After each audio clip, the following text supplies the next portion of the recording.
श्री स्वामी समर्थ. नमस्कार स्वामी भक्तांनो. स्वामी तुम्हाला सुखात आनंदात ठेवोत ही स्वामींचरणी प्रार्थना. पाहून दुर्लक्ष करू नका. आज स्वामी तुम्हाला महत्त्वाचा संदेश देऊ इच्छित आहेत. नीट शांतपणे ऐकावे अशी स्वामींची इच्छा आहे.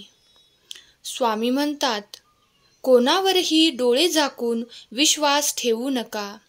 बहुतांश वेळेस माणूस समोरची व्यक्ती काय सांगते ते ऐकतो, त्याप्रमाणे कृती करतो, कारण त्याला समोरच्या व्यक्तीवर विश्वास असतो. समोरच्या व्यक्तीमुळे आपले नुकसान होणार नाही, आपले वाईट होणार नाही असा विश्वास माणसाला वाटत असतो.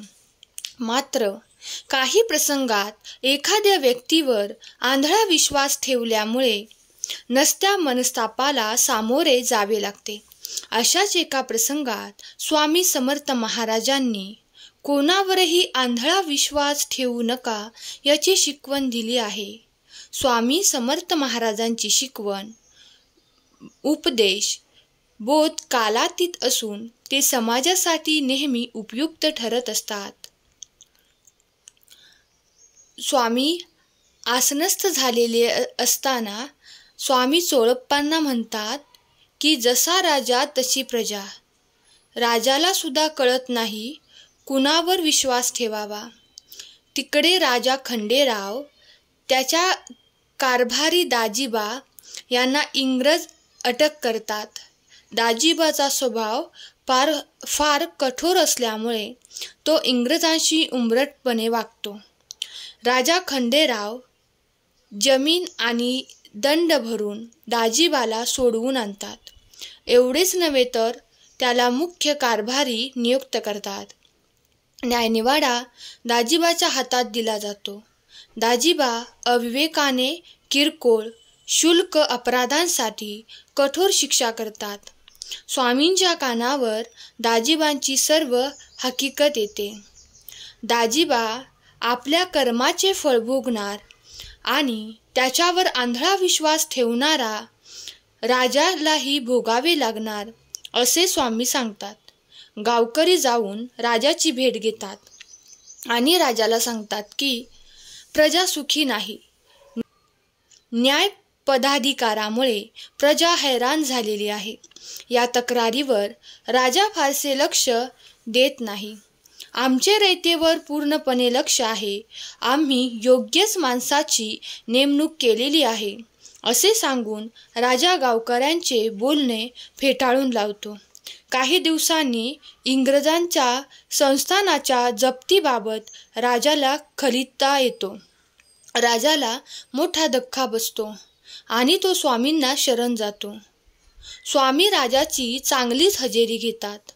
त्याला खडे बोल सुनावून कान उघडणी करतात आणि म्हणतात की चुकीचा माणूस अटक झाल्यावर सावध होण्याऐवजी त्याला सोडवून बढती का देण्यात आली.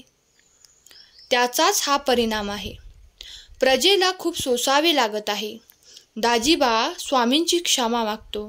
स्वामी म्हणतात की तुला क्षमा नाही, तुला इंग्रज शिपाई पकडून नेतील. स्वामींचे वाक्य संपायच्याच अवकाश की इंग्रज शिपाई दाजीबाला अटक करतात. राजा, आपण गुरुपदेश मानला नाही, शेवटी आपल्या मनाचं केलं. कोणावरही आंधळा विश्वास ठेवू नये, सारासार विचार करून निर्णय घ्यावा अशी शिकवण स्वामी राजाला देतात. या कथेतून आपल्याला हे शिकायला मिळते की कोणावरही आंधळा विश्वास ठेवता कामा नये.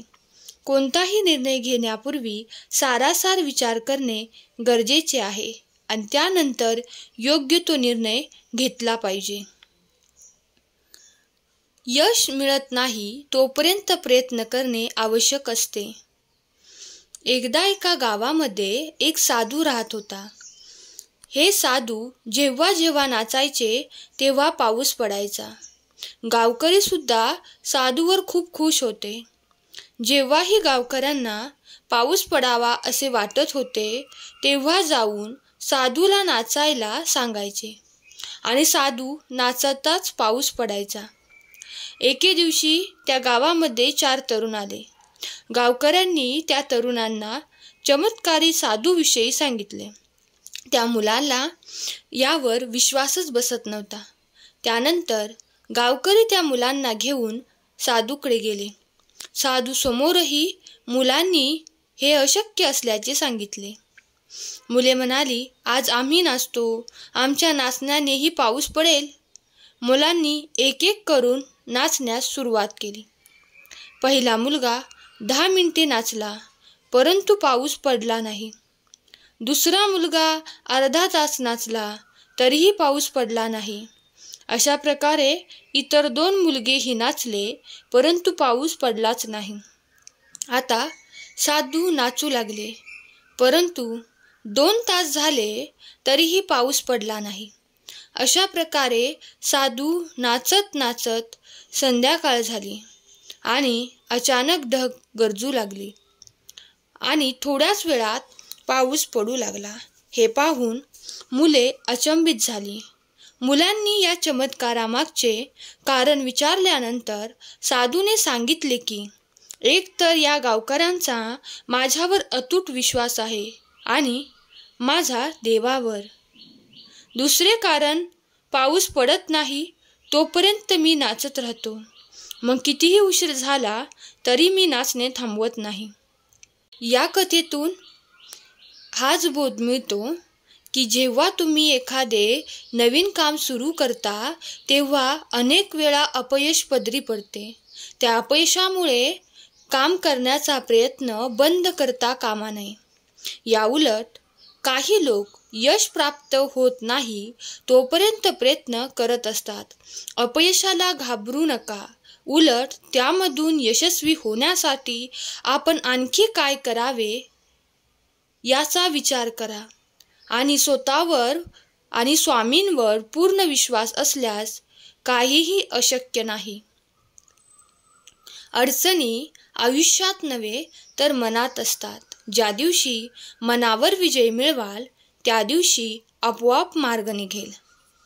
वाईट वेळेत साथ सोडलेल्या लोकांकडे लक्ष देऊ नका, पण ज्यांनी वाईट वेळेत साथ देऊन चांगली वेळ आणून दिली त्यांचे मोल कधीही विसरू नका.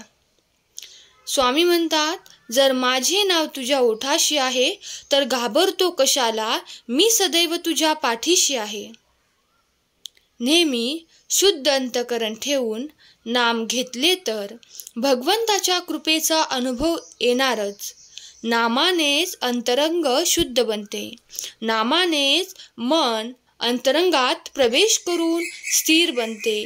नामाने काळजी वाटणे नाहीसे होते, मग तळमळही आपोआप संपते. जेथे नाम आहे तेथे स्वामी आहेत. नामावर प्रेम करत रहा. तुम्ही नाम घेता म्हणून स्वामी तुमच्या मागे पुढे चालत असतात. जो नुसता नामात राहील त्याला मी अखेरपर्यंत सांभाळेन, असे स्वामींचे वचन आहे. बाळा, तू कर्म करत जा, फळाची अपेक्षा न करता. अरे, कर्म करणे हे तुझे कर्तव्य आहे आणि तुझ्या कर्माला योग्य ते फळ देणे ही माझी जबाबदारी आहे. कोणी नावे ठेवली म्हणून थांबू नकोस. तुझं तू करत असलेले चांगले काम प्रामाणिकपणे करत राहा. तुझ्या अंतरात्म्यात आहे मी, तुला हरू देणार नाही. या कलियुगात तुला एकटे सोडणार नाही. जी झुंज तू खेळत आहेस मनाशी, त्यात तुला मार्ग दाखवत राहणार मी. बाळा, समाधानी रहा, सुखी होशील. भक्ती कर, मुक्ती मिळेल. ध्यान कर, ज्ञान मिळेल. प्रार्थना कर, प्रगती होईल. मीपणा सोड, मोठे होशील. सहाय्य कर, सोबत मिळेल. दान कर, धन मिळेल. त्याग कर, आत्मानंद मिळेल. श्रम कर, सुख मिळेल. जेव्हा तुला वाटते ना सर्व काही अशक्य आहे, असमर्थ आहे, पण तिथे फक्त स्वामी समर्थच शक्य करू शकतात. अरे बाळा, उदास असशील तर माझे नाव घे, दुःखी असशील तर माझे ध्यान घे, मार्ग भेटत नसेल तर माझे विचार घे, एवढ्याने देखील समाधानी नसशील तर अक्कलकोटची वाट घे. सुखच हवे आहे असा अट्टहास करू नकोस, कारण प्रत्येक परिस्थितीत सुख लपलेले आहे. जसे दुधात दही लपलेले असते, तसे तुझ्या कर्माच्या रवीने घुसळून लपलेले सुख बाहेर येईल. सूर्य बोलत नाही, त्याचा प्रकाशच त्याचा परिचय देत असतो. तसेच तुम्ही स्वतःबद्दल काहीही बोलू नका, फक्त उत्तम कर्म करत राहा. यानंतर लोकच तुमचा परिचय सर्व जगाला करून देतील. आयुष्यात जेव्हा जेव्हा आपण वाईट टप्प्यातून जातो तेव्हा आपल्या मनात हा विचार नक्कीच येतो की देवाला माझ्या अडचणी का दिसत नाहीत, तो माझे दुःख का कमी करत नाही. पण लक्षात ठेवा, परीक्षा सुरू असताना शिक्षक गप्प बसतात. तुमच्या कर्मावर विश्वास ठेवा, राशी चक्रावर नाही.